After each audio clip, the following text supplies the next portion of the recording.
இப்போது day book Journal entry எப்படி பண்ணலான்னு பார்க்கலாம். அதுக்கு மெனுவில் அக்கௌண்ட்ஸ் கிளிக் பண்ணிக்கோங்க, ஸ்டேட்மெண்ட்ஸ் கிளிக் பண்ணிக்கோங்க, டே புக் கிளிக் பண்ணிக்கோங்க. டே புக் பேஜ் அப்பியர் ஆகும். இதில் சம் சார்ட் ஆஃப் ஹெட்ஸ் இருக்கும். அதில் மேலே ஜேர்னல் என்ட்ரி பட்டன் கிளிக் பண்ணிக்கோங்க. இதில் ஜிஎல் அக்கௌண்ட் கீழே இருக்கிற ஏதாவது ஒரு ஹெட் கிளிக் பண்ணிக்கோங்க. அதில் அமௌண்ட் ஃபில் பண்ணிக்கோங்க. அதே மாதிரி கிரெடிட் சைடில் இருக்கிற ஜிஎல் அக்கௌண்ட் செலக்ட் பண்ணிக்கோங்க, அமௌண்ட் ஃபில் பண்ணிக்கோங்க, அப்புறம் ரிமார்க்ஸ் ஃபில் பண்ணிக்கோங்க.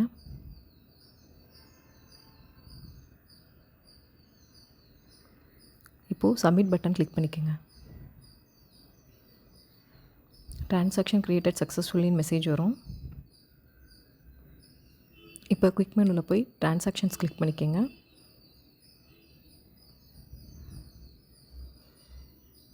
இந்த ட்ரான்சாக்ஷன் அதர் பேமெண்ட்டுன்னு ஷோ ஆகும். அதில் இருக்கிற ட்ரான்சாக்ஷன் அப்ரூவ் பட்டன் கிளிக் பண்ணி ட்ரான்சாக்ஷன் அப்ரூவ் பண்ணிக்கோங்க. ட்ரான்சாக்ஷன் அப்ரூவ் சக்ஸஸ்ஃபுல்லி மெசேஜ் வரும். இப்போ மறுபடியும் accounts, statements and day book போயிட்டு அந்த அட்ஜஸ்ட்மெண்ட்டில் பார்த்திங்கன்னா நமக்கு அந்த மணி வந்து கிரெடிட் ஆகிருக்கும். பேசிக்கில் இருக்கிற மணி. தேங்க்யூ.